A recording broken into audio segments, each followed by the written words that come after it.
Good morning from once. My name is Ms. Yun, and I want to welcome you to the last week of online teaching. Before you actually get to come to Boys High, you must be super excited. This week in EMS, we'll deal with a topic called the national budget. We'll just slightly touch on all of the basics of the national budget, and it's part of the economics part of EMS. Now, before we start, I just want to recap the definition of a budget. You should have learned this in grade 7 EMS, but for those of you that forgot, a budget is a plan for the future, a financial plan for the future, and the national budget is just a summary of how much money every country plans to earn and spend every year.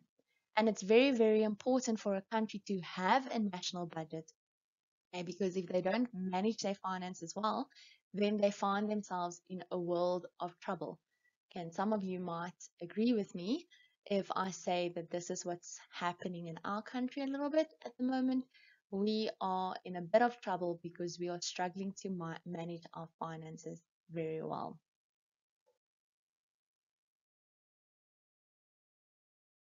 Some facts about South Africa's national budget that you need to know is that our country's financial year is different from our calendar year. Okay, so we say that there's a financial year, and this year actually starts on the 1st of March and it goes all the way to the 28th of February in the next year. Okay, so to explain this, we are still in the 2021 financial year because that ends on 28 February 2021. Then the new financial year, we call it the 2022 financial year, starts on the 1st of March 2021 and it ends on the 28th of February 2022.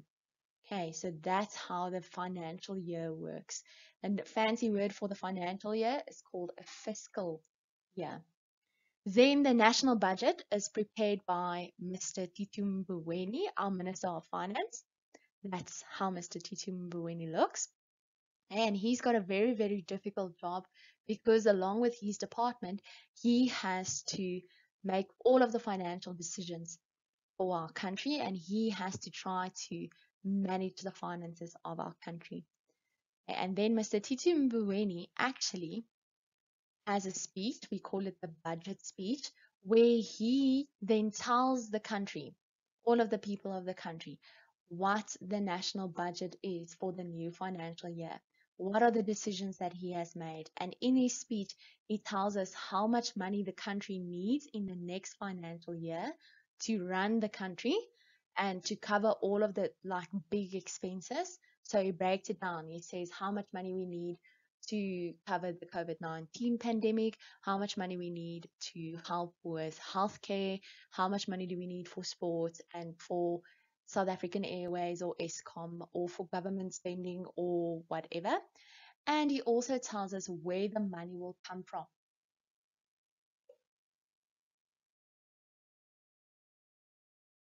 Now, the money can come from two main different sources of income for the government, and we call it the revenue for the government. So, revenue is just a very fancy word for income. Okay, and remember, the government is not a company, so the government doesn't buy and sell stuff. The only way for the government to make money or to earn income is from the people of the country.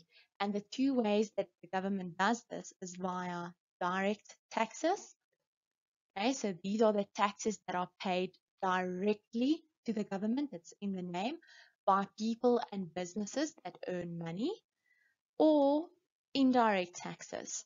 And these are the taxes that are included in the prices of goods and services. Okay, so people often do not even realize that they are paying these taxes when they are paying for the good or the service. But a part of that money that they are paying goes to the government. For example, if someone fills up their car with petrol, they pay the petrol, but they don't always realize that part of the petrol price is a fuel levy that is added, a percentage of it, to that petrol price, and then that fuel levy is paid over by Engine or BP or Shell or Caltex or whatever to the government, and the government uses that as an indirect tax to earn some money. Okay, now direct taxes, what it is I say to you that everyone who earns income, people or companies, okay, but let's focus on people first. Everyone who earns income pay a percentage of that income to the government on a monthly or a weekly basis. And how it works is we call it a pay as you earn system. Okay, so as you earn that money, as that money comes into your bank account, your employer or your boss or your company takes a part of that money and pays it over to, we call it SARS, the South African Revenue Services. That's the company that collects taxes on behalf of the government. Okay, so for example, if my salary, let's say my salary was 10,000 Rand, it's not, but let's say. So if my salary is 10,000 Rand, then Boys High, before they pay that 10,000 Rand to me, take a part of that 10,000 and they paid over as income tax to SARS. So let's say it was 1,000 Rand that they pay over to SARS, and then they pay the other 9,000 Rand to me. Okay, so I am paying taxes as I'm earning my money. The amount is determined by a tax scale. Okay, so what South Africa did is they realized that not everyone in the country can pay the same amount of tax or same percentage of tax. Okay, it's unfair to let someone that earns 100 Rand a week pay the same amount of tax than someone that earns 20,000 Rand a week. I'm using extremes now. Okay, so what they realized is that they must make a tax scale. And this scale works like this. It says that someone that earns more pays more. Okay, so the percentage of tax that you will pay on the money that you earn increases according to that scale as you earn more and more and more money. Now, you don't need to know the scale or the percentages. You just need to know that in our country, the more that you earn, the more taxes you pay. And then remember, I said that companies also pay tax on the money that they earn, but their tax percentage is fixed at 28% of their net profits. And they have to pay that to the government every year or every half a year or every quarter or every month, depending on how big the company is. Then indirect taxes, I'm just going to give you some examples. Now remember I said these are the taxes that people are often not aware that they are paying as they are buying goods and services. The first one, the big one, is VAT, value added tax. You should know what VAT is. It's 15% that is added to the prices of most of the goods and services that we buy in grocery stores or services that we experience. Okay, so every single time when you buy something, let's say you go and buy a chocolate, 15% of that chocolate's price is then paid over by Checkers or wherever you bought that chocolate to the government as an indirect tax. And then the other 85% of that price is kept by Checkers. Fuel levies, I touched on that. So a percentage of the petrol price goes to the government. Customs and import duties, now this is when people import goods to the country before the goods are released by the airport to the person that bought it from another country. They have to pay some taxes on it. And excise duties or sin tax. Now the government is actually making a lot of money from sin tax at the moment. Sin tax percentage for this financial year that ends now on the 28th of Feb has been 40%. Okay, so, and these sin taxes are levied on alcohol and cigarettes. So every time when someone buys alcohol or when someone pays for a packet of cigarettes, 40% of that price goes to the government.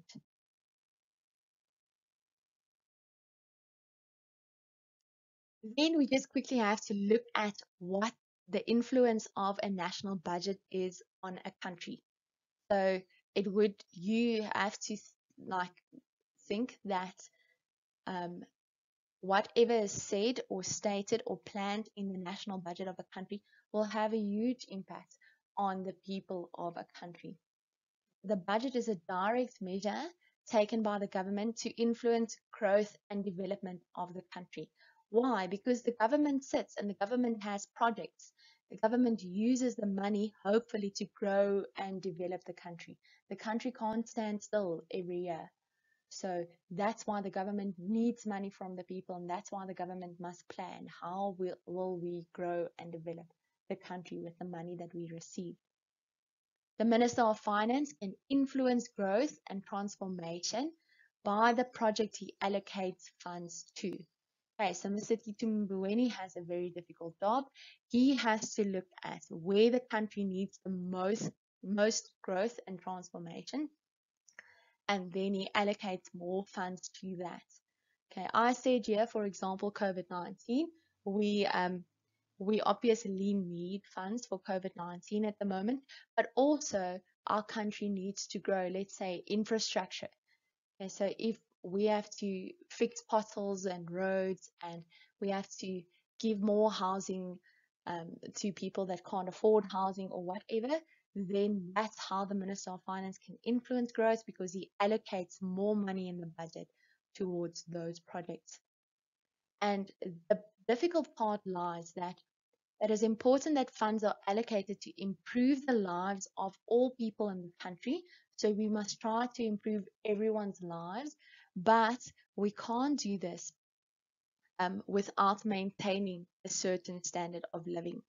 Okay, so the government can't just throw all of the money into projects to get everybody up to the same level or to improve certain people's lives, and then there's no money left to keep everybody at the same standard of living that we are currently on.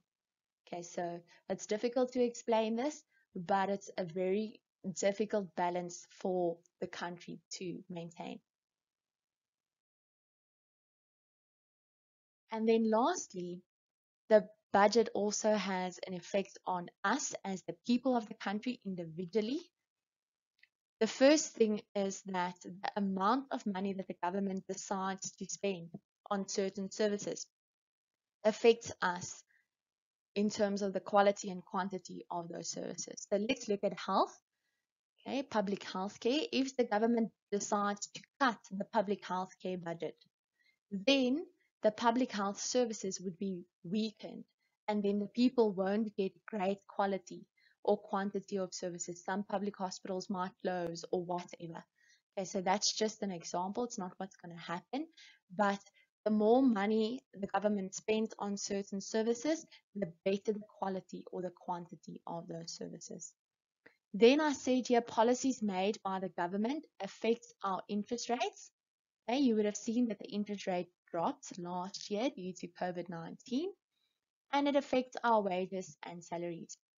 Something that's coming up quite a bit for this year's national budget is that people are demanding that public wages and public salaries should not increase for the next few years. Okay, in other words, people are asking the Minister of Finance to say that all the people that work for the government, all the ministers and public healthcare workers and public teachers or whatever, they should not get a salary increase. And if Mr. Tutu Mboweni approves this as a policy, then it will obviously affect the wages and the salaries of the public workers.